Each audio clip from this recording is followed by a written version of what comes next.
Hi everyone, Ryan Dobson here for the Dr. Jeff Show. Summit camps are in full swing and kids are having a blast. In fact, my own son Lincoln is attending right now. There are so many kids who want to go to camp at Summit, but they just need a little help. A generous donor has agreed to match every donation to the Summit Summer programs. Will you help a child learn the foundations of a Christian worldview at Summit? Donate online at summit.org/match, and every tax-free donation will be doubled. Again, you can find that at summit.org/match. God bless, and let's join the Dr. Jeff Show. Hey everyone, welcome to the Dr. Jeff Show podcast. I'm recording from my office again this week and want you to know that we are developing our new studio at Summit Ministries, the Mike S. Adams Memorial Studio. We're using it for our Summit virtual programs and should be in there very soon, and I'm really looking forward to that. But I'd really like for you to just let your friends know about this podcast. You can find it on Apple, Google, Spotify, Edify, Liftable, or wherever you get your podcast. If you let your friends know and you put a review on the website, that helps more people find out about it. And this show is spreading all over the world. So thank you for doing that. I want to welcome a special guest to the podcast today. His name is Greg Koukl. Greg Koukl is the president and founder of Stand to Reason Ministries. This has been a Summit Ministries partner for 20 years. His book, Tactics, is the #1 selling book in the Summit Ministries bookstore, a best-selling book across the United States of America. Greg has spoken on more than 70 college campuses and is a radio talk show host.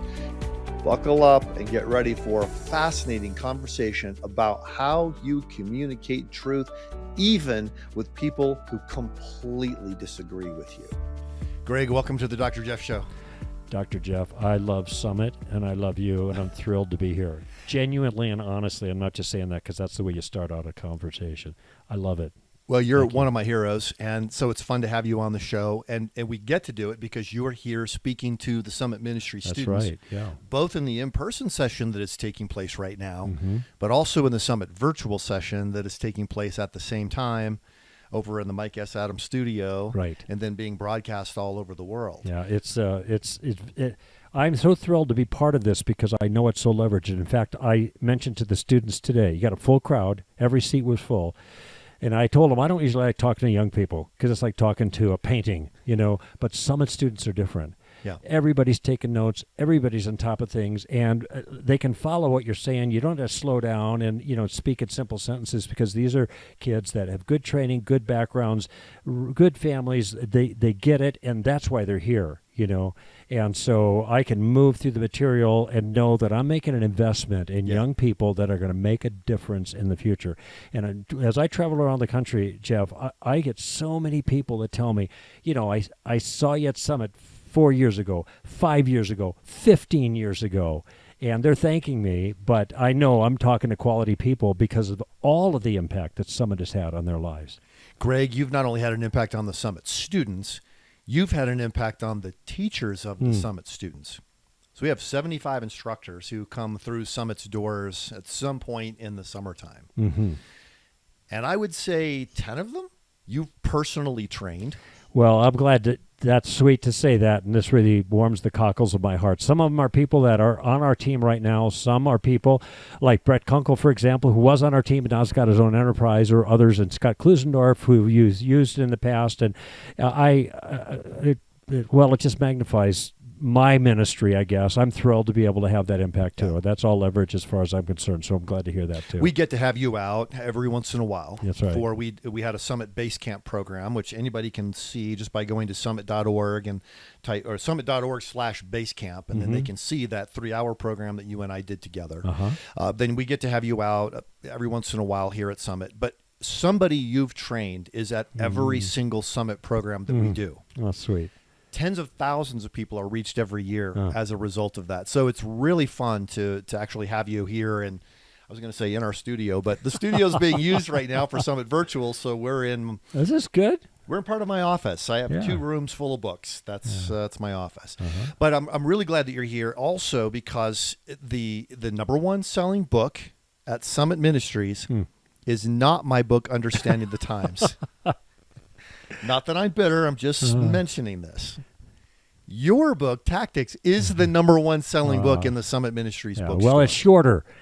It's shorter, and that makes it more appealing to readers. You have a tome, and you cover a lot more ground in a lot more sophisticated and thorough fashion. I'm trying to do a much simpler job, and that is just to give a method of engagement where you can take what you learn, whether it's Summit or wherever, and get it into play in a productive way. I call it a bridge from the content to the conversation, or from the scholarship to the relationship. And so it's you provide the content in that book, and what I do with the tactics book is help your students and others to have a game plan for taking that content and then getting it into play in a practical way that is amicable and friendly and easy, and with no lines drawn in the sand and nobody with dukes up and fighting. It has worked out so well for me for so many years, as this has become a regular part of my own life.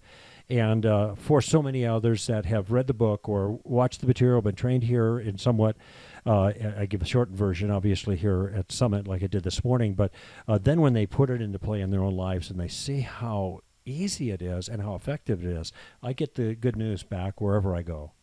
Well, that book, Tactics, should be on every Christian's bookshelf, in my opinion. And it's and you've written other books as well, but that one in particular grabs people because it's the application, as you said. So we have a lot of material that we have here on all different aspects of a biblical worldview, but people begin asking very quickly, all right, how do I use this in a conversation? What do I say if somebody says this? What do I say if somebody says that? Mm-hmm. And the strategies, the tactics that you give for how to have those conversations, it's sort of like we can tune up the engine of some sort of a vehicle, but it's got to get out on the road. How do you actually drive this thing? Right.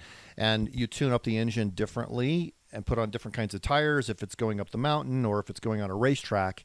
But how do you drive it? Mm-hmm. And each kind of conversation is a little bit of a different sort of a drive. Some are four-wheel drives. Right. Some are a racetrack. That's a good drive. illustration. That's right. They're very. Everybody's an individual. I mentioned a verse this morning when I was setting up the idea of the concept of the game plan, and it's in Colossians 4, verse 5 and 6. And there Paul simply says, how does he start it now? He talks about being sensitive to every circumstance, basically, okay, and to be smart, okay, and then he says to season your words with salt and be gracious, okay, so that you can respond to each person. So the idea is that you want to you conduct yourself with wisdom towards outsiders. That's where he starts. Let your speech be with grace. Be smart, be nice, but be tactical. Yes. Be tactical. Be sensitive to the fact that everybody's a human being, even if they're New Agers or they're atheists or they're leftists of some sort. They've kind of fallen into these broader categories. They're still individuals. And when, for example, atheists complain, oh, you Christians don't even agree. Well, you atheists don't even agree. There are lots of different stripes, and so when we talk to individuals, we want to try to focus down as much as possible on that person as an individual and let them talk for a while and let their ideas come out and let their point of view come out so you know what to work with and how to navigate. And back to your illustration, are you in a four-wheel drive? Are you right mountain roads, or are you on a racetrack with a Ferrari? You don't know until you, in a certain sense, get in the car. And that's the nature of the conversation. You draw people out and find out. And so this is all part of the tactical game plan that is part of the tactics book. Yeah. Let's talk about the core principles, and then we'll see if we can apply it. Okay. I mentioned earlier something about new spiritualists, and you said those are really tough kinds of conversations. Yeah, so that's where we're going to go with it. Okay. No pressure, Koukl. Well, everybody, you hear people all the time say, "Oh yeah, I believe in God." God, like there's this universal sense that everything is God. People say that kind of thing. Mm-hmm. More and more they say it. Or they say, oh, yeah, I believe in Christ.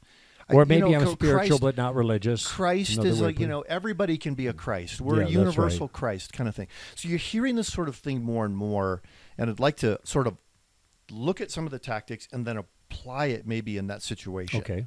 So, give us is there a 5-minute version of the tactics game strategy plan, game plan? Yeah, I can give it quite simply, actually. There are a lot of different tactics in the book that are maneuvers and conversation, but it's all built on the game plan that has its own name. And this name is the Columbo. And I named it after Lieutenant Columbo of TV fame, which a lot of young people, don't know of, but you still catch him on Nick at Night or on YouTube. And he's a guy who shows up at the crime scene, and he looks kind of bumbling, scratching his head. He doesn't look like he can think his way out of a wet paper bag, but then he begins asking questions in a very curious fashion and unthreatening. And as he's doing it, of course, he's gathering information and getting the information that allows him to make his case. And then his questions become a little bit more pointed. And pretty soon he's got the bad guy, okay, which in the TV show, you know who it is from the very beginning. But it's this methodology, it's this question-asking technique that is the basis of the tactical game plan. And it's not new. I mean, you go back to Aristotle 400 years before Jesus, or Socrates rather, and that's the Socratic method. But Jesus had hundreds of questions in the Gospels that he asked to move his ideas forward and to sometimes appropriately trap people who were against him and teaching falsehood. I'm so glad that you brought that up. I've heard hundreds of sermons on the teachings of Jesus. I'm not sure I've ever heard a single sermon on the questions of Jesus. Yeah. And I'm thinking when he says towards the end of his ministry, they want to know again, by what authority do you do this? I'm going to ask you a question first. What was the authority of John the Baptist, from man or from God? And now he traps them because both answers are not going to work for them. And he said, okay, I'm not going to tell you where I get my authority. But then he tells a parable that does answer the question. So he is very shrewd as he's maneuvering in those circumstances to make his point in an effective fashion, and he tells us to be shrewd as well. So the game plan is going to use questions, and there are 3 steps to the game plan, or 3 aspects of it. And the first kind of question we are asking is just to gather information. And there's all kinds of ambiguities in people's beliefs and in statements that they make. And so we want to get clarification. An important reason that we want to get clarification is not just so that we understand their view, okay, which would mean we avoid misrepresenting it, which would be a straw man, and that's bad manners and it's bad thinking. But it not only for us to understand it, so it helps us to know where to go next, but we want them to understand their own view. And lots of people don't understand their own view. Yeah, that's a great point. And so by asking that question, it forces them, by drawing them out, it forces them to articulate their view. And the model question at this stage is very simple. It's, what do you mean by that? Now, again, that's a model question. It's not, I'll give you some examples in a bit, but it's not meant to be delivered in a wooden fashion. You pattern the question after the circumstances that you find yourself in, okay? So, but that's the first thing. You're just trying to figure out the lay of the land, all right? And every time people answer that question, if there are more ambiguities about their view in the way they're explaining it, you ask more questions. And this really fleshes things out for you. And you also find out where the hot spots are, or where the mines are, the landmines, or maybe where the weaknesses are. Yes. If you've been schooled in them, like your students have been, and many of your Summit people. Okay. So first you're finding out what they believe. The next step is to figure out, why do they believe what they say they believe? Okay. And so this is a next step. And you're going to require of them to shoulder the burden of proof for their own claims, all right? And this is another question to do that. And now, how did you come to that conclusion? Yeah. Why do you think your view is actually accurate? Okay, or do you think it's accurate? Do you think they're accurate views? I mean, there's lots of ways you could. Is there such a thing as an accurate view? Yes, that's right. But if they're proselytizing their view one way or another, they must think it's accurate enough to try to persuade other people. And so that's kind of a crazy conundrum sometimes with people you're talking with who don't believe in truth in one sense, but they think their views are true, and you ought to believe them instead of believing Christianity. So and you have to you take that question and you modulate it based on the situation. So if you're with a friend who's really aggressive and you like to dive in and they like to dive in, you could actually ask them, why on earth would you believe a thing like that? Go to the mat with them, if like you said, a friend or a personality, whatever, that can handle that kind of, more aggressive treatment. Other people, you got to handle them with kid gloves, and which is fine. And this approach that I'm offering, the tactical game plan, allows you to do that. It's very, very flexible. And notice two things here. Something really important about these first two steps of the game plan. The first step being gathering information about their view. What do you mean by that? The second step being gathering information about why they think their view is worth believing. Okay? How did you come to that conclusion kind of language? When anyone is asking the questions, they are not in the hot seat. Yes. The ball goes immediately to the other person. Now, most people don't even mind that, who you're questioning, because they get to talk about their own views. Sure. They're happy to do that. But the reason I mention this is because a lot of Christians don't want to get involved in conversations because they're afraid they're going to get trapped. They don't know how to answer. They don't know how to maneuver. They're not quick on their feet, whatever. I said, you don't have to worry about that if you have a tactical approach. You could be in the shallow end of the pool. You're asking them all. You're a student of their views. You're not advancing your own view at this stage, okay? And what I told the students, because we just did those first two steps, we didn't have time for the third step, which I'll explain in a moment. But just in those first two steps, it's amazing what God is going to do in people's lives just by asking questions about their own view and not proselytizing your own view at the moment. Now, there's a place for that, and I'm not against that. This is the step number 3, but I still want them to use questions. And so the first step is gathering information. Second step is to reverse the burden of proof on them because they're making the claim. And the third step is you use questions to make a point. So the point might be your own view, or the point might be exploiting a weakness or a flaw in their view. Okay. And, of course, you got to know what the flaw is. That's part of the education part. Right. But when you know what the flaw is, instead of pointing the flaw out, that's confrontational. Oh, you're wrong because you use a question to make that flaw evident. Yeah. And can you give an example of that? How do you use a question like that without the person feeling like they're being cross-examined?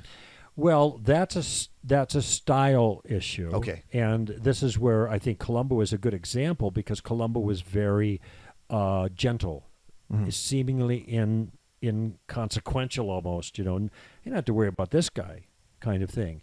And so this is what I encourage in interactive conversation. And like you said earlier, Jeff, some people you can be a little more aggressive with than others, but I always want to take the curious questioner kind of approach. So let's just say I'm talking to an atheist. Let's say, actually I had a conversation with one of your staff just half hour ago who has an atheist friend named Adam. So I'll just use Adam as and the issue is the broader issue, the problem of evil. Yeah. Okay. So, well, what about the problem of evil? He says. So my question is, what about it? Well, there's a problem, isn't there? What exactly is the problem? Now, why I'm asking the question because I want him to explain the problem. And that helps him to get a better grasp of what it happens to be. And so at some point I'm going to say, okay, so you do believe in evil then, right? Yeah, okay. So when you say evil, a thing is evil, you mean what? Well, now they're actually in a very tough spot. Yeah. Because it's going, what is evil anyway? Well, evil is when things happen that aren't supposed to happen, or where people do things that they're not supposed to do. That's the way people will characterize it. But the minute they characterize it, I'm going to say, well, wait, now I'm confused. Okay, so this is now my cross-examination with a gentle touch. Yeah. So you say, oh, they're not supposed to do it. No, I'm confused. What do you mean you're confused? Adam says. And I say, well, you're an atheist, right? Yeah. Well, how could there be things that people are supposed to do? Who's the sposer? Yeah. What do you mean? Well, if you say somebody's speeding, right? Yeah, they're speeding. But you're not just talking about velocity. Yeah, they're going too fast. What do you mean too fast? Well, the speed limit's 25. They're going 40. Wait a minute. So what you're saying is, when you say they're speeding, is that they're breaking a law. Yeah, exactly. All right, get it. I'm with you on there, Adam. But you just said people do these bad things. Sounds like you're saying they're breaking a law. Where's the law? Yeah. That's what confuses me, Adam. You're saying they're breaking a law, but you're an atheist, so where's the law? Yeah. Now, see, this is the problem with atheism because there is no basis or foundation for the kind of objective morality that needs to be in place for someone to raise the problem of evil the way they raise it. They're not saying, "Hey, I don't like when people do stuff to me. Who cares what you like?" Right. On your view now. They're saying that people do things that are actually wrong, but now they're saying essentially, and sometimes you have to add the illustration of speeding to help them to deal with the categories, get the categories clear in their mind. But you're essentially saying they're breaking a law that is transcendent because it's out there somewhere. And where is that law? Laws come from lawmakers. So the odd thing here, and this is what I know, what I'm working on with my questions, is that you can't have morality without God. Evil is evidence of morality. Morality is evidence for God. Mm-hmm. Therefore, evil is evidence for God. Right. I mean, as odd as that sounds, that's actually a classical argument called the moral argument for the existence of God. And I really trade heavy on the problem of evil to make this point because everybody knows something's wrong with the world, even the atheist. But it doesn't fit their worldview. And this is where, obviously, the summit training comes in. Certain ideas are inherent with certain worldviews. They fit in this box, not in that box. Here's the deal. This is the insight that I try to get people to grasp, Christians particularly, because there's a tactile tool here. I call it the inside-out tactic. There's a chapter in the tactic book on that. The fact is, and I get this from Francis Schaeffer, every human being is made in the image of God, as a matter of fact, and they have to live in the world that God made. That means when they deny something about the world that God made, they are denying something about reality. And it's a reality that they're actually aware of, even if they don't realize the significance of their awareness. So they're made with a moral machine inside and a conscience. They can recognize evil because God has given them the ability to do that. Yes. But actual evil doesn't fit in their worldview box. It fits in ours. Right. So this is where they haven't connected those dots yet. This is what I'm trying to do with my questions. So this is column number 3. It's a little bit advanced, but there you see. And by the way, I mean, I don't think anybody listening to the dialogue that I just role-played would think that this looks like cross-examination and interrogation. I mean, I was speaking for both sides, but I'm letting him respond. Conversation. You're taking seriously what the other person says. Yes.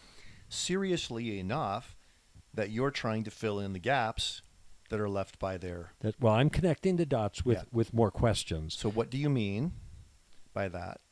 How did you arrive at that conclusion? That's right. And then the third... Then trying to use questions to make a point. Now, in the role play that I offered, I was asking, what do you mean by that quite a bit?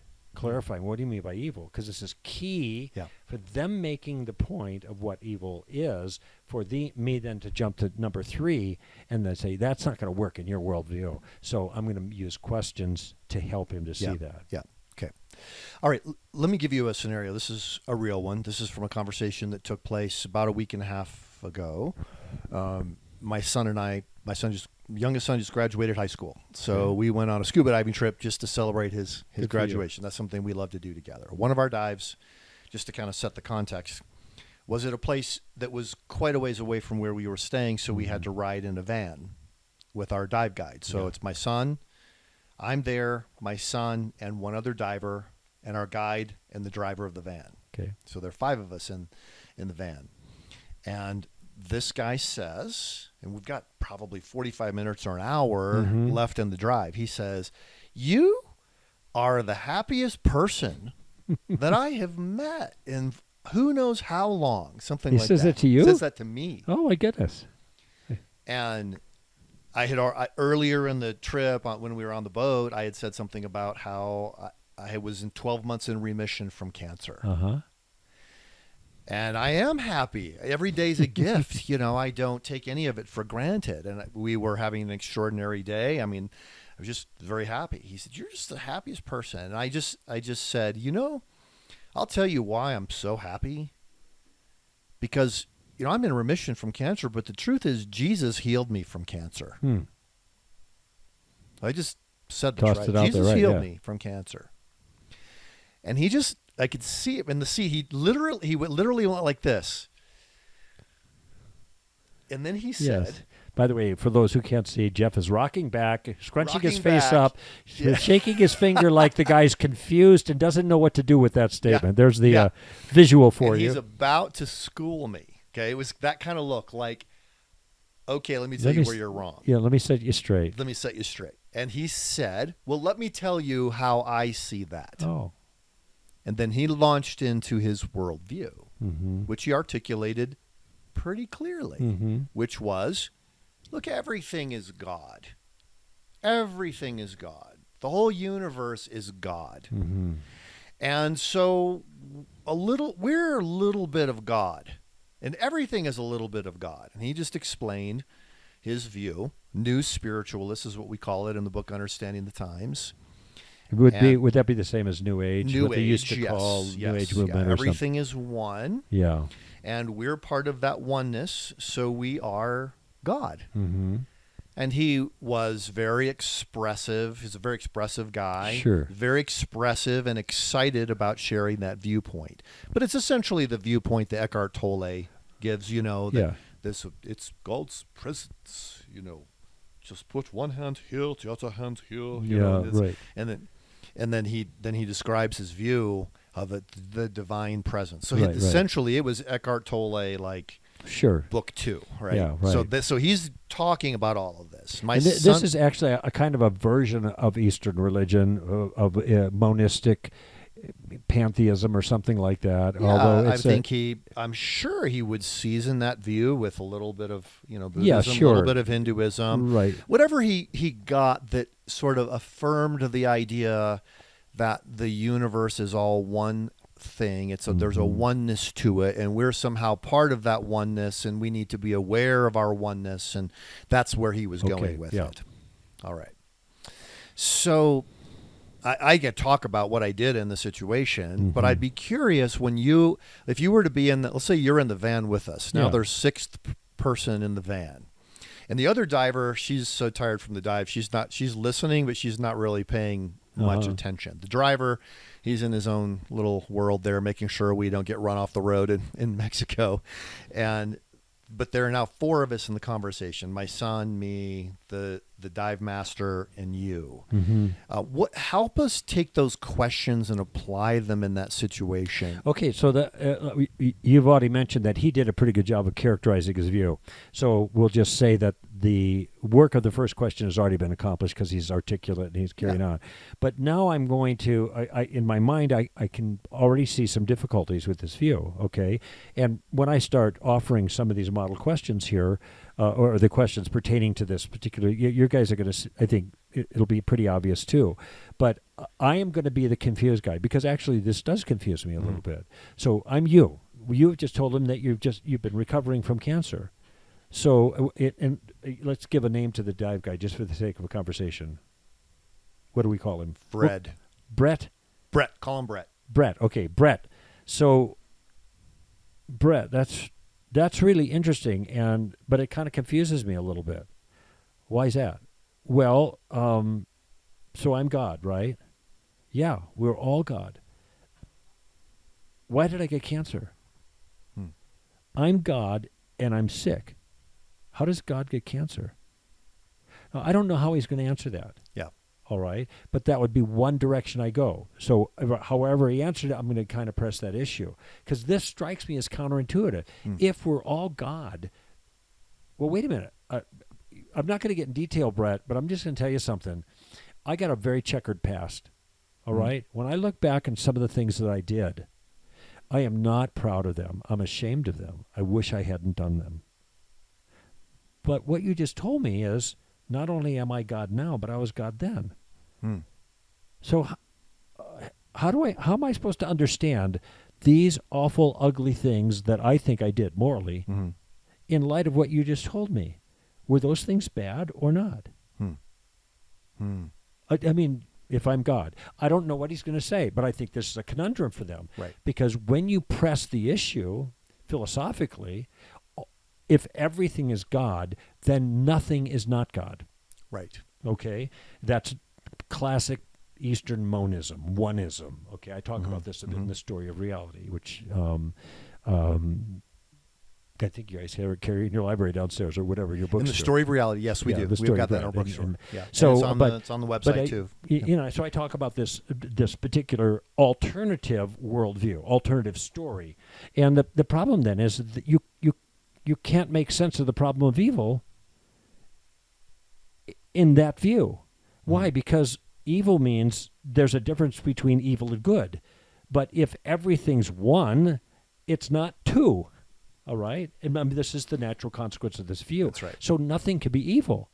And then he's going to have to tell me if he's consistent with the view. And I don't know how he'd carry out the details of his particular version of this. And he was deadly consistent with it. Yeah. Because when I brought up the problem of evil, he said that we have to change our understanding of suffering. He kind of went with the Buddhist sort of idea. Well, but the Buddhists acknowledges suffering. I mean, that's the problem, right? So, you could look at suffering and try to remove the moral content, or suffering is descriptive. Mm-hmm. It's not prescriptive. You're not saying you're suffering and you shouldn't be doing that. That's bad. You can just say you're suffering. Just like you're coughing and you're snorting or you're breathing. It's just a description of what's going on inside of you, or you're eating Jell-O or something like that. Yeah. But this is where the problem is. It doesn't matter where you lived or when you lived. Everyone knows that something is really wrong with the world. Mm-hmm. And now we have a person who is telling us there's nothing wrong with the world. You have to change your language. Excuse me? Why would you countenance Auschwitz? Okay? Right. I stayed in 1976 in the home of a Czech man who had been an inmate in Auschwitz and survived. Okay? Why would you countenance what happened there, just for one itty-bitty example? Mm-hmm. I also worked in Thailand with Cambodian refugees who survived the Cambodian Holocaust under Pol Pot and the Khmer Rouge. The kinds of things that children told me happened. And so I'd relate some of these. Now, tell me, please, help me understand, Brad, whatever. Why would you say that my language of evil and wickedness is the wrong language to use to describe that? Yeah. Now, if he's going to just press the issue, then this is where I'm going to be incredulous. Really? Are you suggesting that the way you look at the world is superior somehow because you turn a blind eye to the moral quality of the unjust suffering in the world? Right? Mm-hmm. So notice that's a question. Now it's back at his court. Now he's going to have to explain to me why this is superior and why, even though it's a radical violation of moral common sense, it's the right view. And maybe that's the next question I would ask him. Why would you think that's the accurate way of looking at it? So notice I'm in this case I'm getting a little bit more aggressive because this view is barbaric. Yes. No, I'm not trying to be mean to him, but I want him to feel the force of that. Mm-hmm. And this is what Francis Schaeffer did. This is called taking the roof off. And Francis Schaeffer did the same thing. And he wants people to feel the force of the cold wind blowing, take the roof off, so they feel how bad their worldview actually is. And then hopefully that will get them thinking. That will, as I put it, put a stone in their shoe. Yeah. I'm not looking to close the deal. I'm not looking to pray to receive Christ with this guy. That's a long way off for him, you know. Just like it was, I became a Christian as an adult. It took me a long time. And so I'm just trying to get him thinking. Yeah. And that's my goal with these questions. But there's an example of how that works. I'll tell you about another conversation I had, though. Yeah. And this was much simpler, actually, with a New Ager. Yeah. Okay. I mean, this is the way I would characterize it. What did you call it? New spirituality. I said new spiritualist. That's the worldview category that we use in understanding the times. Okay. So I'm doing an event. This is 2 years ago in Seattle. I had worked Friday night, all day Saturday, some other speakers too, but I was really tired. Sunday morning, I'm getting up to leave the hotel. I got my roller bag, and I'm going to grab a quick breakfast. It's really early. I got 2 events that afternoon speaking at a church that morning, and doing the sermon, whatever. But, I think you probably know this. I'm not a morning person. It takes me a long time to wake up. My stock line is before my first cup of coffee, I'm an atheist. So I'm sitting down to get my first cup of coffee, to get my scrambled eggs and a piece of toast, and I do not want to talk about Jesus. I don't want to talk about God. I don't want to talk at all. Right? Right. And the waitress, God bless her heart, comes up, and she is much too energetic for me at that time in the morning. Hello. She had a head start with her Welcome coffee. to why are you in Seattle? And I thought, I just want to get rid of her, Yeah. And I say, when I think, okay, I'll tell her, I'm going to preach at a church in an hour. And I figured that would get rid of her, right? And then she said, oh, that's great. And, okay, now remember, the first Columbo question is, what do you mean by that? So you're gathering information about what people mean by what they say. She tells me it's great that I said, why is it great? Are you a Christian? That was my first thought. Maybe she's a Christian. Yeah. So, but that's just a version of that first question. Yeah. But I'm not thinking about witnessing. I can't help myself. I don't understand why she says this, so I'm just asking her. Oh, no, I'm not a Christian, she says. I used to be, but now I'm not anymore. Now, she says, the universe takes care of me. Oh. That's what she said. Okay. Okay, so I'm thinking, huh? Like, what does that mean? Because I don't know what it means. But I don't say it to her like that. But I do ask the question. I said, really? Is the universe a person? She said, no. Well, then how can the universe take care of you? No, that's what do you mean? But again, I'm just trying to make sense of what, I'm not trying to witness. Yeah. I don't want to witness. Okay? But I asked the question. And she goes, she's thinking, okay, well, I guess God takes care of me. I said, oh, okay. So God takes care of you. And then she says, God is the universe. Right. There you go. And then I'm thinking, huh? What's that all about? But I asked her, how could God be the universe? And so then she explains, and she continues. One of the things with this new spirituality, whatever, is that there's a lack of coherence. They say these things that sound spiritual, but it's hard to figure out what they actually mean. Yeah. And so I'm just probing to get meaning. So what I'm asking her, she's answering questions and not really coming up with answers that make any sense to me. And I'm asking more questions just casually. Yeah. I'm not cross-examining. I'm just trying to figure it out. And actually, deep down inside, I want her to go away. But I can't help myself and ask this question. And finally, and as far as I could tell, there's not a single thing that I have said that phases her in the least. She takes my order, she walks away, and she's gone. Okay, good. I'm by myself. I get my eggs and whatever. And then towards the end of my meal, she comes back to my table. And here's what she says, as God is my witness. She said, you know what? Nobody has ever asked me any questions about my view before. Wow. And then she said, and it got me thinking. Yeah. This is my goal. That's the stone in the shoe kind of thing. Yeah. Now keep in mind, I wasn't even trying. And I was just using the very first step of Columbo reflexively, kind of to get rid of her, but trying to figure out what's going on.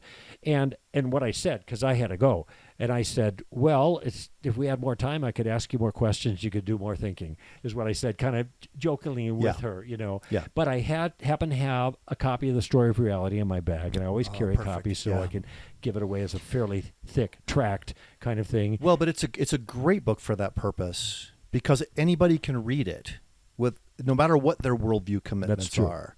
And you can sign it over to them and hand that to somebody. Do you like to read? Yes, I like to read. That's what I asked her. Take a look at this. Exactly. And I said, if I gave you a book, would you read it? And then I said, by the way, if you say no, I'm fine. You won't hurt my feelings. She said, no, I'd like to read it. So I gave her the book, and then I said, I was the author of the book, and then she really got all Google-eyed, and so I signed off for her. So now I guarantee she's going to read it.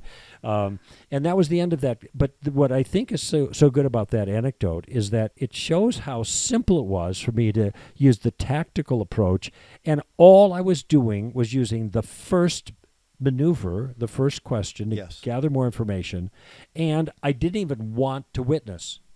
Yet God still used that in her life and got her thinking, which then gave me an opportunity to leave something with her and maybe have a longer term impact on her life. But this is what I tell people, even if you just, start doing that, you will be amazed, even at the baby steps, how the Holy Spirit is going to use that. And it's not hard. It's easy. Yeah, that's good.